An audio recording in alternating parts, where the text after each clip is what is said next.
After my breakup, my family didn't just side with my ex. They gave her my seat at the table. I was told, "You can come to Christmas if you promise not to make it awkward." Hi, I'm Evan. I'm 32. And that sentence, that humiliating sentence, was in a text from my own mother.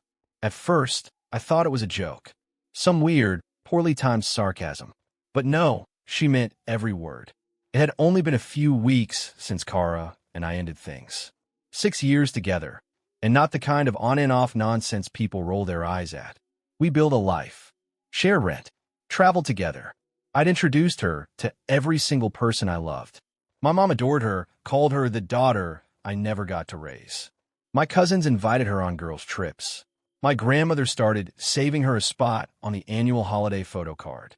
And when it all fell apart, when we finally admitted that we were on different timelines and trying to force a future that didn't fit, I thought the people closest to me would. I don't know, check in, ask if I was okay. Instead, she ran to them, and they opened the door like she was the one who'd been left behind. 3 days after the breakup, I got one call from my mom, not to ask if I was coping, not even to ask what happened. She just said, "You really hurt her, Evan. You need to think about that." Then she hung up. I sat on my couch for an hour staring at that call log. The next week, I got the group text about Christmas. Grandma's house, like always. 5 p.m. sharp. I almost replied, "I'll be there," on instinct, but then I saw the names in the thread. Kara was in it. My ex-girlfriend, added to the family Christmas invite list like nothing had changed. I asked, "Hey, was Kara added by mistake?" My uncle, who rarely says anything in the group chat, replied first. "She's still family to us. Don't make this awkward. Don't make this awkward." Not a single person said a word about how I was doing. Not a single person even pretended to wonder if I might be upset about the woman I used to love being handed my chair at the dinner table. I tried to laugh it off. I told myself maybe it was a misunderstanding. Maybe someone had just forgotten to update the list. But then my mom called again. Her voice had that tone, overly sweet, too careful. "Honey," she said, "we just want this Christmas to go smoothly. The kids are excited. Kara's going to be there, but only for dessert. If you're planning to come, can you just promise not to make things uncomfortable?" Uncomfortable. I'd paid off their mortgage when my dad got laid off during COVID. Helped my brother land his first job. Lent my cousin money to fix her car. Bought the plane tickets when no one else could afford to visit Grandma last year. But now I was the one making things uncomfortable. I didn't yell. I didn't argue. I just texted her the next morning. I'd rather spend Christmas alone than pretend this is normal. Then I powered down my phone. What no one in my family really understood, or maybe just never cared to think about, was how much I did for them behind the scenes. Quietly. No demands. No IOUs. Just support. Because that's what you do when you care about people. Or at least that's what I thought. Kara had cried to them. Told them I gave up. Left out the part where we spent a year trying to salvage something that was clearly over. Left out how I told her the truth, that I didn't want to raise kids just to stop her from leaving me. Left out how many times I sat awake next to her in bed, wondering if staying together was kind or cruel. But I guess none of that fit the narrative they liked better. That she was heartbroken and I was selfish. Still, I waited. I waited to see if anyone would text. Ask if I was okay. Invite me out. No one did. But I did see a post. Christmas Eve. Kara and my mom in the kitchen wearing matching aprons. Flour on their noses. The caption read, "Feels like home." My stomach twisted. Not with jealousy. Not even sadness. Just this strange, sharp hollowness. Like I'd been erased. So I sat down, opened my laptop, and started pulling strings. Not revenge. Just detachment. First, the car loan I'd co-signed for my younger brother last year. I didn't cancel anything. I simply removed myself as the guarantor. That triggered an instant credit reevaluation. He'd been late a few times, and I've been quietly covering the gap so it didn't tank his score. No more. Next was the mortgage. My parents had been making the payments, but only because I had a recurring wire transfer set up from my business account to cover the shortfall. I canceled it. January's payment would be entirely on them. Then the lease for my uncle's little bakery downtown. I had signed on as the primary tenant during the pandemic, so he wouldn't lose it. I emailed the property manager. I wouldn't be renewing. I didn't send any warnings. No cryptic messages. I just made moves. Christmas Day came and went. No one called. I saw another photo. Kara again, this time holding my baby cousin, surrounded by my family. So grateful to be where I belong, she'd written. I stared at the screen until the battery died. 3 days later, my aunt showed up outside my apartment. She was holding a tin of cookies like that would make it okay. I didn't buzz her in, but I picked up the intercom. "Evan," she said, voice shaking. "Can we please talk? Your uncle is panicking. About the shop. Just tell us what you want." I said nothing. She stood there for 5 minutes. Then she walked away, slowly, like she thought I might come running after her. I didn't. Instead, I opened an old notebook, one I hadn't touched in a while. And it were names, numbers, dates, every time I had covered, helped, saved. Not to keep score, but to keep track. Now I was done tracking. I was done, period. And I hadn't even gotten started yet. It didn't take long for the cracks to show. On December 30th, I started getting called from a number I didn't recognize. I let it ring. 5 minutes later, it came again. Then a text followed, asking if I could come by the house. It was from my younger brother, Josh. He said he was at Mom's. He asked me to meet him there. Said we needed to talk. Josh had always been the golden one. The kind of guy people made excuses for. When he lost his job and crashed on a friend's couch for months, I was the one who helped him get back on his feet. I paid part of his car note. I helped him move into a new apartment. And now, he was calling me like I was the one causing problems. I didn't respond. Later that evening, he tried again. This time, he left a voicemail. In it, he said he hadn't known what Mom and Kara were doing. He assumed I was fine with it, because I hadn't said anything. But now, everyone was freaking out. He said those words twice, freaking out, like their panic was supposed to move me. Not once did he say he was sorry. Not once did he say he understood. New Year's Eve came, and I didn't celebrate. I stayed in, wrapped in a blanket on my balcony, watching fireworks in the distance. I had a glass of bourbon in one hand and silence in the other. And for once, I didn't feel responsible for fixing the mess. I let the weight fall off me. On the morning of January 2nd, just after 7:30, there was a knock at my door. I didn't check the peephole. I already knew. It was my mother. She stood outside, looking older than I remembered. No makeup, puffy eyes, clutching her purse like it held something she couldn't afford to lose. When I opened the door, she gave me a tired smile and said, "Hi." I didn't answer. She took a small step forward and said they hadn't meant to hurt me. Her voice was soft, almost rehearsed. She told me I had to understand. Kara was family too, and they didn't want to lose her as well. That made me laugh under my breath. I asked her if losing me was just collateral damage. She said that wasn't fair, but it was accurate. I told her she'd given Kara my place at Christmas. She hadn't even called to see how I was doing. All I got was a warning not to make things awkward. Meanwhile, Kara got hugs in the kitchen and a seat next to the family tree. She said she thought I needed space. I corrected her. I didn't need space. I needed support. All I got was silence. She blinked a few times like she was going to cry. Then she asked me what I wanted. She said it quietly, like she didn't want the answer. I told her I didn't want anything anymore. That stopped her. She opened her mouth to respond, then gave up. I closed the door without slamming it. I didn't need drama. I needed closure. Later that day, I logged into the family business account. It was a joint fund we'd set up years ago to manage share investments, vacations, emergencies, repairs. I hadn't touched it in months. That's when I saw the transaction. A withdrawal for nearly $9,000. Labeled event deposit. Dated exactly 2 months ago. And the approval listed under my mother's name. I remember the date clearly. It was the same weekend Kara had posted pictures from a fancy rental house with a private chef and wine tastings. Her girls' getaway. I took a screenshot and drafted an email. I didn't make threats. I didn't even explain. I simply asked for a repayment plan before I escalated the charge as unauthorized. 15 minutes later, the calls started. Then the texts. My mother said I had it wrong, that I wasn't seeing the full picture, that I needed to understand it wasn't meant to be a betrayal. Then came the final message, the one that made me shake my head in disbelief.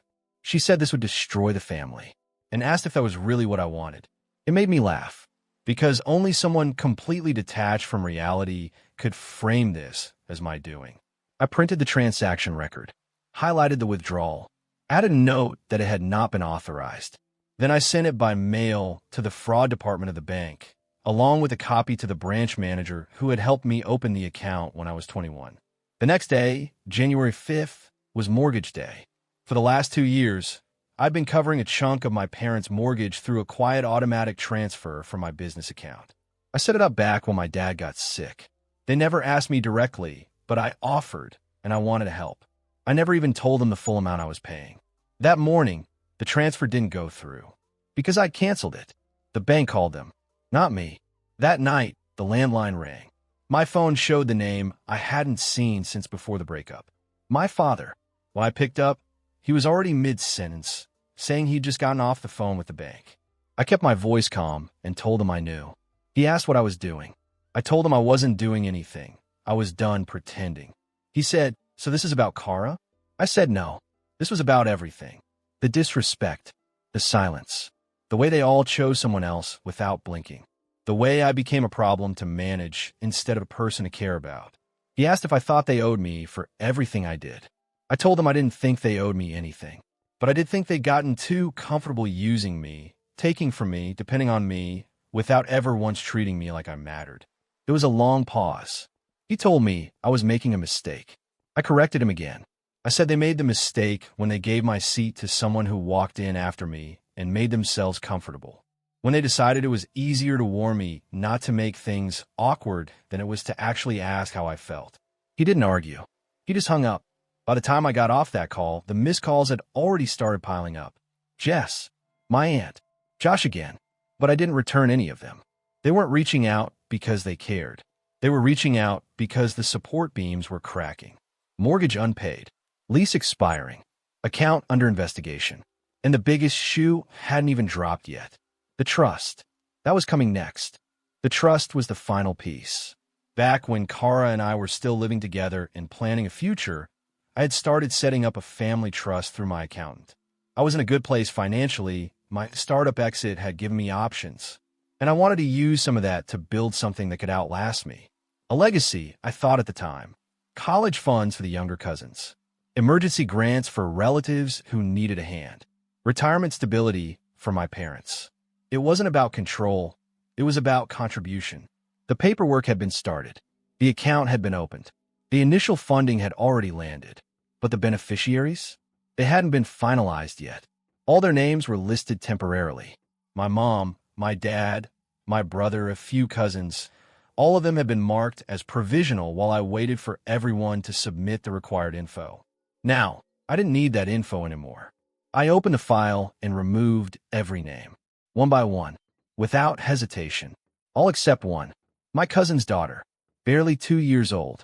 My goddaughter, too young to understand what happened, too innocent to have chosen sides. The only person in the entire family I could think about without feeling sick. I saved the changes, closed the file, and sat still for a long time, just breathing. Then, a new email arrived. It was from Kara. No subject line, no greeting, just paragraphs of pure emotional rambling. She said she hadn't known what my family was doing. Claimed my mom told her I was fine with everything. Said she just wanted to feel like she still belonged somewhere. That she never meant to hurt me. That it wasn't supposed to go this far. But there was no apology for the money. No mention of the withdrawal from the shared account. No regret for showing up in every photo, captioning them like she was still the one invited, like I'd never mattered at all. I didn't respond. I archived it. It was just another attempt to pull me back into the same web they'd all spun together. That night, I opened the mailbox in my building's lobby and found something strange. A letter, handwritten, neatly addressed. The handwriting was shaky, but familiar. My grandmother. The letter was short, but heavy. She said she didn't know how we got to this point. She said she didn't blame me for stepping away. She told me, in clear ink, that I was always her favorite. She just didn't know how to show it once everything got loud and messy. She said she was sorry she stayed quiet, that she hoped I'd come back someday. But if I didn't, she understood.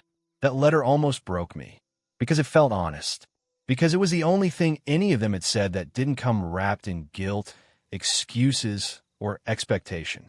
But still, I didn't call her. Not yet. 3 days later, I got dressed, properly, for the first time in weeks. Not in sweats. Not in something easy. I put on a navy suit. The kind of thing I used to wear for investor meetings when I still believed my value was in what I could give. But this time, I wasn't dressing to impress anyone. I was dressing to draw a line. The drive to my parents' house was quiet.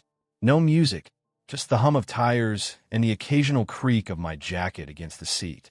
I passed the old corner store, the bus stop where I used to wait for rides in high school, and the same weathered stop sign at the top of the hill. Everything looked the same, but nothing was. When I pulled up to the house, the porch light was on. The wind chimes were still there, clinking softly. I barely had time to step out of the car before the door opened. My mom stood in the entryway, like she'd been waiting.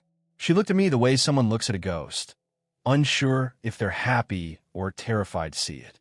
She said my name, like it was normal, like we could just pick up from wherever we left off. But this wasn't a reunion. This was an exit interview. I told her we needed to talk. She nodded slowly and stepped aside. Inside, everything looked exactly like it had for years. The beige sofa, the faded rug, the photo wall. Except one thing was missing. The framed picture of me and Kara from my cousin's wedding, the one that used to sit above the fireplace, was gone. I noticed the empty space immediately, but I didn't ask. It didn't matter whether they took it down out of guilt or because Kara had asked for it back. Either way, it didn't change anything. We sat in silence for a moment. Then my dad came in, standing stiffly in the doorway. His arms were crossed, his face unreadable. He said he didn't know where to start. I told him to try the beginning. Maybe he could start by explaining how he and my mom decided it was okay to give my ex a seat at the family table while telling me to behave if I dared to show up. My mom jumped in quickly, saying it wasn't like that. I cut her off. It was exactly like that. I reminded her of what she said, that I could come to Christmas if I promised not to make it awkward, that she hadn't even called to check on me, but found time to bake with Kara and post about it. My dad tried to defend it, saying they thought I was okay. I told them I was never asked. They went quiet. I said I wasn't there to rehash everything. I just needed them to know where things stood. First, I told them the mortgage payments from my end had officially stopped. If they wanted to keep the house, they'd need to handle the loan on their own. My dad's jaw tensed, but he didn't interrupt. Then I explained that the shared business account had been closed and the lease for the cafe was no longer under my name. If my uncle wanted to keep the shop, he'd have to negotiate directly with the landlord, using his own credit. My mom's voice cracked as she tried to say they didn't mean for this to happen. I nodded. That was the problem. They never meant to. They just didn't think I'd ever stop. Then I mentioned the trust. The moment I brought up the missing funds, the transaction labeled event deposit, my mom's face went pale. She sat down without saying a word. I told them I had already submitted a preliminary fraud report, but if the amount was repaid by the end of the month, I would consider dropping it. My dad's voice was cold when he asked why I was doing this. I didn't raise my voice. I didn't even shift in my seat. I told them it was simple. I had spent years giving, supporting, fixing, and when I finally needed something that didn't cost money, just support, just care, I was treated like a liability. I told them this wasn't revenge. It was self-respect. And then I stood. Before I walked out, I told them we wouldn't be speaking for a while. Not because I hated them, but because I was learning to love myself more than I feared being alone. No one stopped me. I didn't look back. In the weeks that followed, the fraud report was resolved quietly. The money was returned, probably through one of my father's old contacts. The cafe closed at the end of February. A local bakery moved in, with bright pastel signage and jazz music playing through its open windows. I walked by once. It smelled like cinnamon and bread and closure. Jess tried to reach out with a photo of her niece.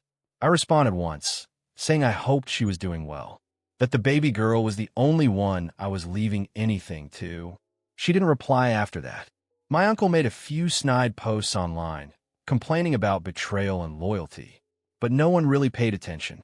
His cafe had been failing long before I pulled the plug. I just delayed the inevitable. I heard through a friend that Kara moved to another city, got engaged again. I felt nothing when I heard it, but I kept one thing, the letter from my grandmother. I framed it and hung it in my office, not because it made everything better, but because it reminded me that someone, even if too late, had tried. Eventually, the silence stopped being heavy. Eventually, It became peace. Not loud, not flashy. Just quiet mornings, breakfast on my own terms, and a phone that no longer sent me spiraling every time it buzzed. And on my birthday, my first one truly alone in years, I got a single card. No return address. No name. Just one line written in clean, careful handwriting. You were always the strong one. Thank you for finally choosing you. And for the first time in a very, very long time, I smiled and it didn't hurt.